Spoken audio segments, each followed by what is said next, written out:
امروز مراجعت یک خانواده که 5 فرزند نابینا دارند ما کارمندان سامانه اویله را وادار نمود که یک مرتبه به عیادت ایشان آمده از حال و احوال و زندگی پردردشان با خبر گردیم و امروز ما حضور داریم در یکی از گوشه‌های شهر دوشنبه و بیاید یک جای آگاه می‌گردیم از زندگی این خانواده. السلام علیکم.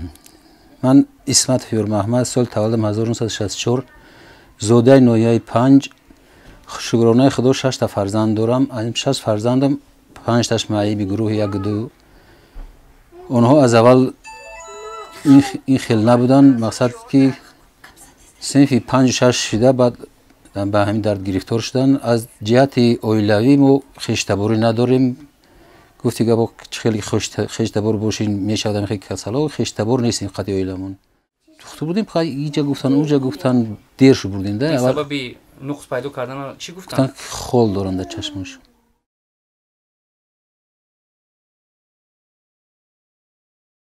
و زندگیشون چی خلاص؟ زندگیشون یکی خدا رو شکر زناشو معیب نیستن، زناشو خوبانه که قاکی به خونگی جور کاری خودم ندارم. من مردی کار بزرگ میرم، مثلا چیگو کار بروه کار میرم. هم کوچی داد. روز تو بگاه میشینید ولی یگون نفر اگر که دعوت کنید هم کارش خیلی ببروه میریم کار میکنیم. یک خدا دروغ نکنه یک 25 30 سال زیاد شد که خونه دار نداریم وقتی.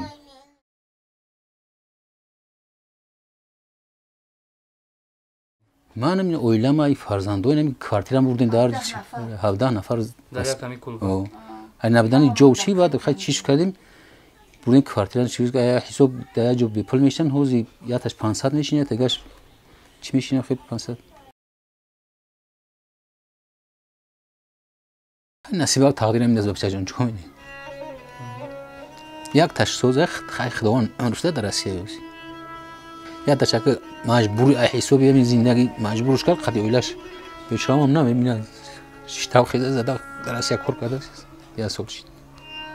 هر باری که کودکاتون میغلطن میافتن و یا اینکه با گوش شما میشنوید که فیروز غلطیده است و دیگرش افتیده است، اون حالت چی خیلی وجود داره؟ خیلی مرد خدمت آشکار نمیکنه که درونک نیستن چون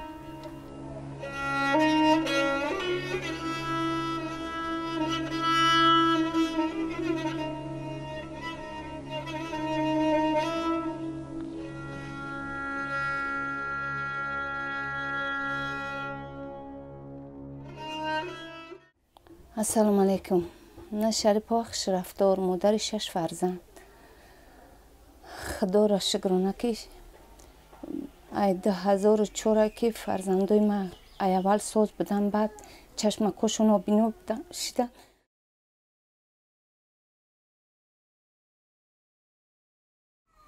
در مکتب دیگه دوست کردن دیگه. خود از خود؟ خیلی بچه کلمه میگفت که دوست کردن نمیبینم خیلی در قشلو اهمیتش نداده. بعد همهش گفتن دیگه نمیبینه. بعد 2004 او بچه کلونی خونه قمسنگی خونه دو درام اومد همون جا یا سک کلون بوده جقیدهش و دو در چم آوردشم دشم به کمی سگذرون که خیلی قطعا چشماش نمیدیده. بعد 5 نفر دیگه شما در قشلاق گذروندم. 5 نفر یه نفر تازه برآمد من خودم چند قبل یاد شدم که خیلی کودکای ما سالم بود شکرانه خدا ما تمام خیش تباری نداریم 98 ساله ما به خونه و بداریم اینی بچه ما نبودن شرایط 92 بزنه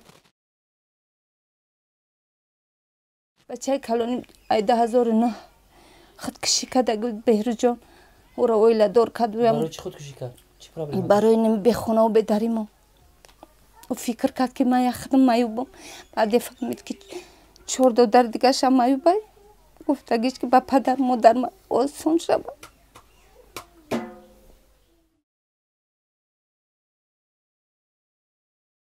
Assalomu alaykum. Men Ismatov Feruz Yormatovich. Tavalludum 1990. Men vaqti ki dar nohiyai Panj zindagi mekardem.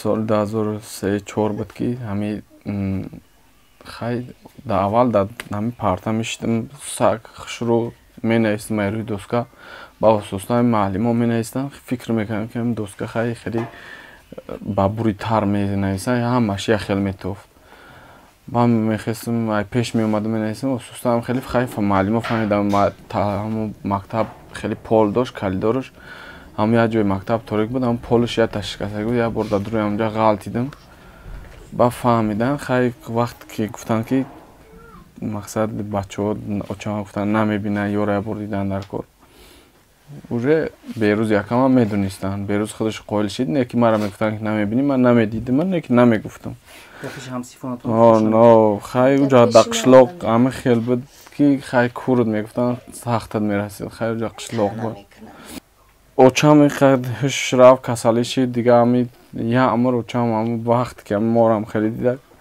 همی خیلی کسالی شد دیگه نام خیلی نمیدونست میگفت که تولد چنده تولدی بچه هاش هم میگفت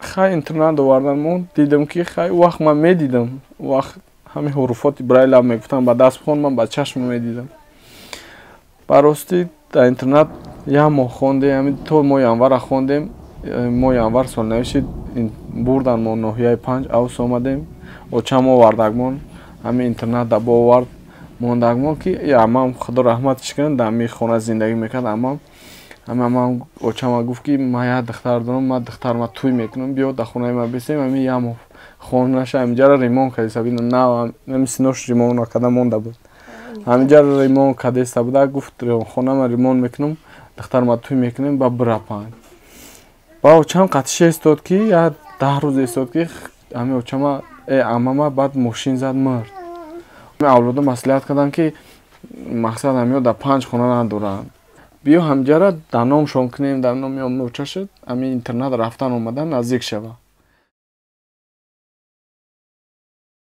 یه روز همین بهروز یکم همینجا اکسوس خدا خودکشی کرد چی سبب شده بود؟ آخی میمدیم دمجا او در جا نمیرسید خور گفتن که هم مسئولیت کردن پیش یه روانشناس بردنش خیلی گفتن که رضا هم بته سوز میشه یکم بار نفسی آزاد نمیخواد یکم بار نشیدم که بگم که خیلی نفسی آزاد کشیده باشم فقط خونه مردم یه روز میشینه که میاد صاحب خونه یه بار های پیش خط جنوب دوله گوزار بود نه خوب که همینقدر آدم ها خونه میگیرن مارا یه بارا ولی تیمه میقدر مارا خونه نتیم همینقدر عوض نمینیسیم جواب میبیایی چی رزولتر نیست نخواه که برام جوابی ما را یک کس نخونه میخوام یه برای همی جنابی عالی ما را بشنو یکی همی سال 2030 آخر 30 سالگی سیخویت یکی از صاحب خانه میشه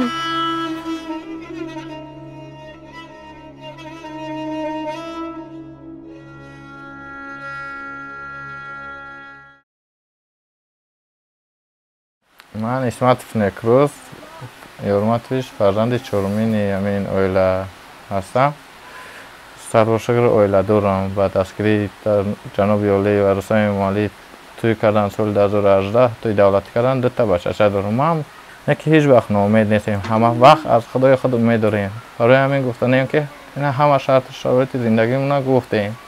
از آدمان تماشابین احترامنا خواهش میکنیم که از برای الله هر کی میتونه چنین توانشون به ما دستگیری کنه، یا که به جناب عالی فقط از خداوند امید داریم که یک بار جناب عالی ما را گوش کند، بفهمد، از حال دل ما با خبر شد. اینقدر آدم را صاحب خونه میکنه، نخواه که ما 5 ماه با صاحب خونه نکنه. برای همین ما امیدواریم، هیچ وقت ناامید نیستیم، فقط امیدواریم، تکیه به خدا میکنیم که روز میشد که ما هم صاحب خونه شویم، روز میشد که ما خداوند در رحمت شبک شاید صاحب خونه و در شویم، از این مشکلاتی بزرگی که در خونه ما در اویله ما هست از سر ما دور شود. من اسمتوف سامان یورماتویچ 22 ساله، فرزند ششمی همین اویله. من خودم چشم راستم вообще نمیبینه، چشم چپم خیره میبینه.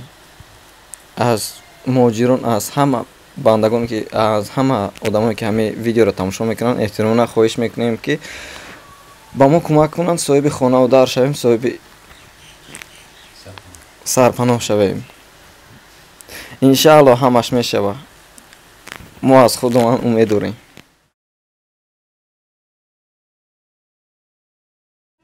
هم تنقیص ما باشه چون فقط خونه های یک سرپناه باشه باید بچخون هیچ. خیلی خداوند که همه امر دراز و برکت ده، خدا نگهدارش باشه. اما مراجعتی ما به همین بچه‌ای که ما رو تماشا میکنن میبینن همین که ما رو یک دستگیری کردن، خداوند که یک سرپناه به ما رو چی کنن. 17 نفریم، یک سرپناه که امکانیت داشته باشن یاردم کنن. توانم یاردم کنم مثال یگان زمینه یک خونه چیزی که ای دستشون نمیویه به حرمت الله کنه. خدا برکت اینا را شمارم تا بچه جان که خیلی آدم علمزده پرگوه چندی ما گپ بزنیم تمام نمیشه بچه جان. тамошобинони азиз, таври худ огаҳӣ пайдо кардед ки дар ин хонаводае ки 5 фарзанди нобино доранду ҷамъоҷам 17 нафар дар як хона ки аз як ҳуҷра иборат аст, он ба сар мебаранд, хеле ҳам дарднок аст барои падару модар ва оилаи эшон. боварии комил дорем ки пас аз тамошои ин навори пурсӯз, тамошобинон, ҷамъиятҳои марбута, муҳоҷирон, соҳибкорон, хайрмандон ва умуман афроде ки дар роҳи ҳақ хайр кардан мехоҳанд нисбати ин оилаи ниёзманд бетараф нахоҳанд буд.